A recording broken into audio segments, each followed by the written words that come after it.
بسم الله الرحمن الرحيم. اهلا وسهلا بحضراتكم وحلقه جديده من ملعب السير. النهارده هنتكلم مع حضراتكم عن مباريات كاس العالم للانديه ومباريات الدوري الانجليزي اللي رجعت لنا مره ثانيه بمنتهى القوه وبمنتهى المتعه والاثاره. مين بقى العروسه؟ مين بقى في الثلاث موزز دول عشان ما اجيش على حق صاحبي يعني؟ الرابعه يا دي الثلاثه يا فين يا دي الثلاثه عاملين واحده في الثلاثه عم الرابعه يا لمبي. هي تصدق انا شكل البني ادمين بالظبط. قال له الرابعه يا لمبي. يا ترى من هي الرابعه؟ كانت مباراه النادي الاهلي امام فريق نادي فلومينز البرازيلي. مباراه من المباريات اللي كانت قويه جدا الحقيقه بالنسبه للنادي الاهلي، يمكن بالنسبه للشوط الاول كمان كانت مباراه فيها نديه، وكولر ادى مباراه خططيه بشكل كبير جدا، يمكن قدر ان هو يقفل مفاتيح لعب فلومينز البرازيلي، ولكن الحقيقه الشوط الثاني ادار المباراه بشكل سيء تماما. يمكن فكره انك انت تدافع ال 90 دقيقه على مدار المباراه، الفريق يفضل ضغطك، فصعب جدا ان انت تستحمل الضغط ده حتى في الهجمات من الخلف للامام، وكانت هجمات عشوائيه فيها نوع من الفرديه احيانا. يمكن حتى عشان كده هنلاقي في بعض اللقطات ان كان حسين الشحات وايضا كهربا واللاعب بيرسي تاو يعني كان بيوصل امام المرمى، بياخد مشوار طويل جدا، ولكن كان في النهايه اما بيضيع الكره بشكل سيء او ما بيقدرش ان هو يمرر لزميله فبيلعب الكره باي شكل عشوائي. ويمكن دي من نقط الضعف اللي كانت موجوده في النادي الاهلي بالنسبه لاداره مباراه فلومينزي البرازيلي. في تساؤلات اتسالت لنا في الفتره الاخيره اللي هو طب ايه اللي النادي الاهلي كان المفروض يعمله؟ مهم جدا وانت بتدير مباريات النهائيات، وخصوصا بالنسبه لمباريات بطوله الكاس، مهم جدا ان انت يبقى عندك تصور بالمباراه بشكل كامل من A to Z.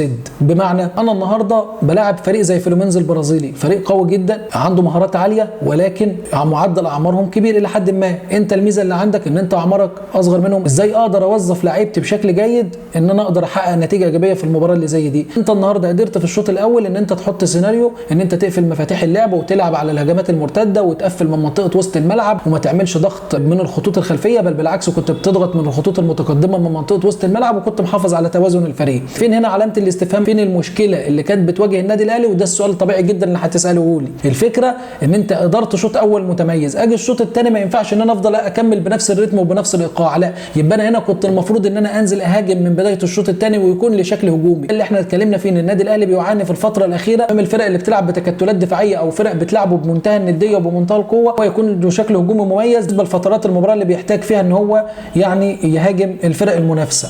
طيب انا النهارده ايه اللي كان المفروض يبتدي بيه النادي الاهلي؟ انت بديت بالعناصر القوه الضاربه معاك في الشوط الاول وانت بتدافع، يعني بيرسي تاو وكهربا وحسين الشحات ما كانش المفروض ان انت تبتدي بالثلاثه، على الاقل كنت ابتديت باثنين او بواحد منهم، وكنت ابتدي بطاهر محمد طاهر في راس الحربه. كهربا كنت اخليه الشوط الثاني، خاصه ان كهربا كلنا عارفين انه بدنيا يعني ما بيكملش ال 90 دقيقه بنفس النمط او بنفس الجوده العاليه، فدي نقطه. الدفاع من منطقه وسط الملعب، يبقى انت كنت محتاج ان انت ممكن تزود لاعب زي طاهر محمد طاهر اداؤه الهجومي قوي، في نفس الوقت لاعب بيقدر ان هو جسمانه قوي وسريع وكان ممكن يعمل الادوار الدفاعيه بشكل جيد جدا. انا النهارده مهم جدا ان انا اختار العناصر بتاعتي. اول خطا بالنسبه للنادي الاهلي اختيار العناصر بالنسبه لادوارها طبقا للاستراتيجيه اللعب اللي انا لعبت بيها في الشوط الاول. هل كهربا وبيرسي تاو كان مطلوب منهم ان هم يدافعوا؟ لا، يبقى انت دول عنصرين ما كنتش المفروض تبتدي بيهم، يبقى انا ابتدي بواحد بس، يا اما ابتدي بحسين الشحات جنب طاهر محمد طاهر، او ابتدي بقفشه جنب طاهر محمد طاهر واحط اربعه في منطقه وسط الملعب، او ابتدي بحسين الشحات جنب طاهر. يبقى انا عندي كده كذا اسلوب. يبقى انا النهارده معايا اثنين لاعيبه متميزين الشوط الثاني، هلعب كره الهجوميه، يبقى انا انزل بيرسي تاو وكهربا،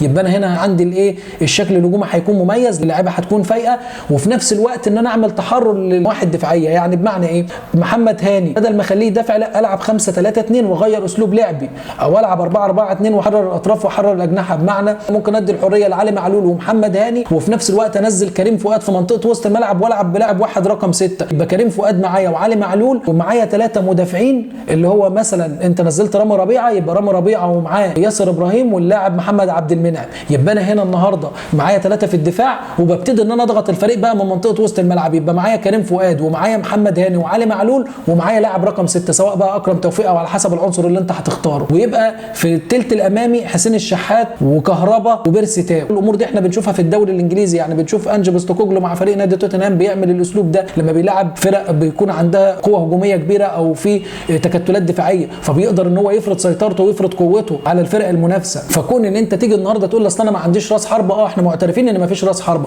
لكن مهم جدا ان انت كمدير فني يكون عندك الاسلوب الخطط اللي تقدر تعالج بيه نقط الضعف اللي عندك. انا النهارده لما اجي اتكلم على فريق زي نادي ارسنال، وده احنا لسه هنتكلم عليه، هنتكلم على مباراه الدوري الانجليزي النهارده، هم بيلعبوا فريق ليفربول، فريق نادي ارسنال ما عندوش راس حربه مميز، ويمكن دي اتكلمنا عليها قبل كده ان دي نقطه ضعف واضحه في فريق نادي ارسنال. لكن تعال نشوف النهارده ارتيتا ازاي بيتعامل مع مباراه زي دي. بنشوف ازاي زينتشينكو بيتقدم، لاعب مهاري ولاعب جيد جدا وعنده اللونج باص والشورت باص، الكرات الطويله والكرات القصيره متميزه جدا. فالنهارده بيخليه يزيد في منطقه وسط الملعب، بيعتبر بلاي ميكر واحد. ديجارد اللي هو لاعب بيبقى وسط ملعب في الهجمه، بنشوفه ازاي بيزيد كراس حربه تاني مع او شادو سترايكر مهاجم ظل مع جيسوس او تروسارد او على حسب مين بيلعب، وبيبقى ساكا ومارتينيلي زايدين من على الاطراف. فبالتالي انت بيبقى عندك قوه هجوميه كبيره مع زياده منطقه وسط الملعب، فبيبقى عندك الشكل الهجومي جيد جدا سواء في منطقه وسط الملعب او في خط الهجوم. وده هنشوفه في بعض الصور دلوقتي مع حضراتكم زي ما حضراتكم شايفين. فبالتالي لما نتكلم على الرابعه ليمبي، الرابعه ليمبي بهدلتك وزي ما حضراتكم شايفين كانت عجوزه عامله ازاي.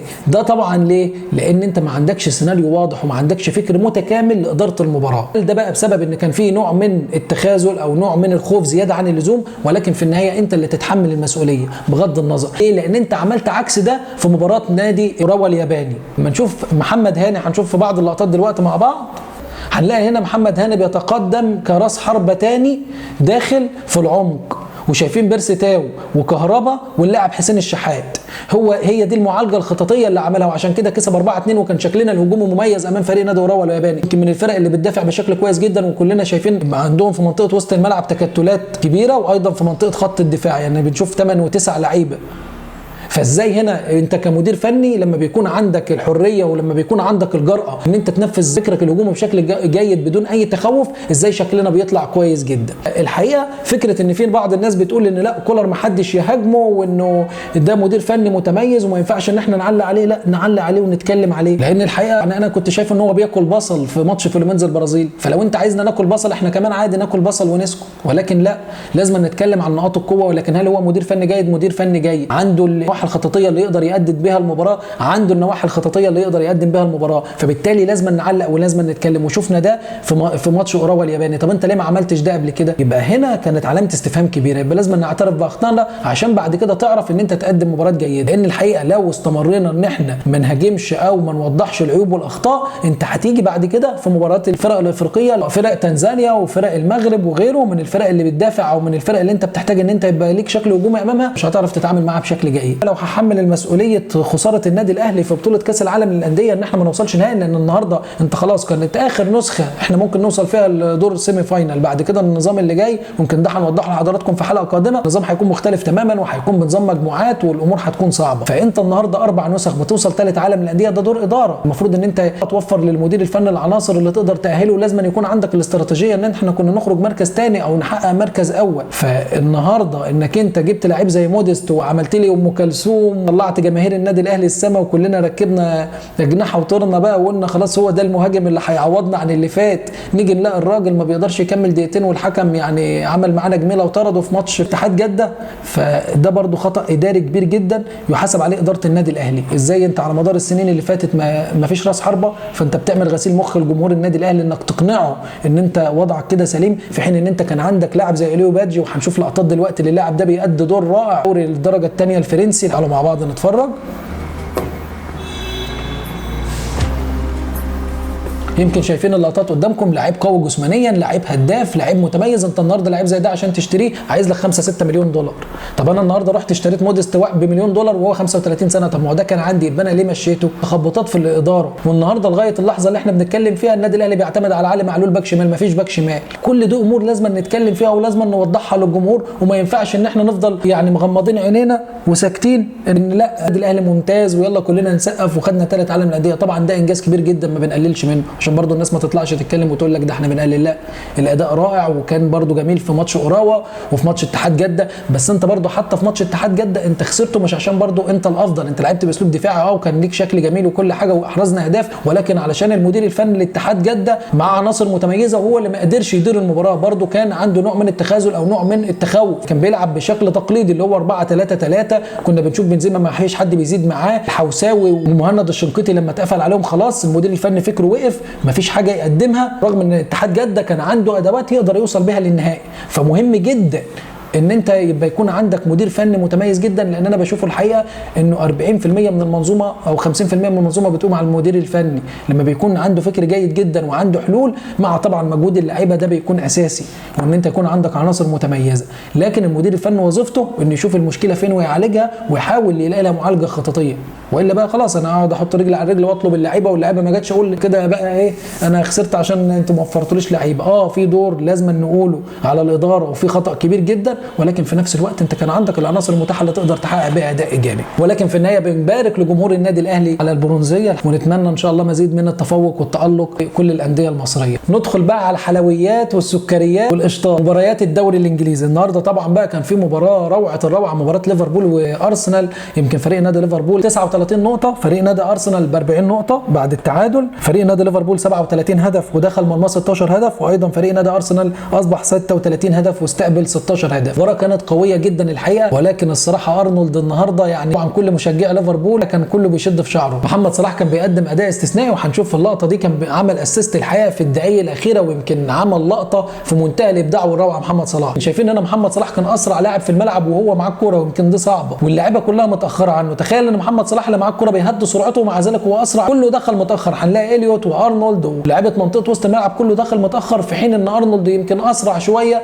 استقبل الكوره، ولكن الحقيقه شاطها في العارضه بشكل غريب، ضيع 3 بونت مهمين جدا من فريق نادي ليفربول. يمكن فريق نادي ليفربول قدم مباراه ولا اروع، كان عنده قوه هجوميه بشكل كبير، ولكن يعني انا الحقيقه التعليق الوحيد على المدير الفني يورجن كلوب انه ما ابتداش باللاعب داروين نونيز. جاكبو الحقيقه كان اداؤه سيء جدا على مدار المباراه. الفريق ابتدى يفوق لحظه نزول اللاعب داروين نونيز. خلونا نتكلم عن نجمنا محمد صلاح اللي هنشوف هدف جميل جدا رائع احرزه في مباراه النهارده. محمد صلاح بيثبت كل لحظه ان هو اللاعب الافضل والاروع والاسطوره في تاريخ نادي ليفربول الانجليزي. يمكن النهارده محمد صلاح بعد احرازه الهدف الجميل اللي هنشوفه دلوقتي مع بعض ساهم بتسجيل 121 هدف خلال 120 مباراه مع فريق نادي ليفربول على ملعب الانفيلد، وسجل 88 هدف و33 تمريره حاسمه تفوقا على اللاعب ستيفن جيرارد واللاعب روبي فولا. ايضا اول لاعب يسجل اكثر من 10 اهداف في تاريخ الدوري الانجليزي في مانشستر سيتي، مانشستر يونايتد ونادي ارسنال. الهدف اللي احرزه النهارده اللي احنا شايفينه دلوقتي مع بعض هو الهدف العاشر في تاريخ محمد صلاح في مرمى ارسنال، تجاوز اللاعب مايكل اوين في سباق الهدافين العشره الاوائل بالنسبه لفريق نادي ليفربول الانجليزي. لكن المباراه كانت جميله جدا، شفنا اداء خططي ولا اروع بالنسبه لفريق نادي ليفربول وايضا بالنسبه لفريق نادي ارسنال. المباراه كان فيها نديه كلنا استمتعنا بيها. شفنا اللاعب ارنولد عمل مجهود كبير جدا، عجبني قوي في منطقه وسط الملعب لما بدا باندو وايضا اللاعب جونز واللاعب دومينيك سبوسلاي، ويمكن دومينيك سبوسلاي ادى اداء رائع جدا النهارده، ويمكن فاجئنا كمان بالادوار الدفاعيه المتميزه، وهو ده اللي احنا بنتكلم عليه بالنسبه ليورجن كلوب. يورجن كلوب ميزته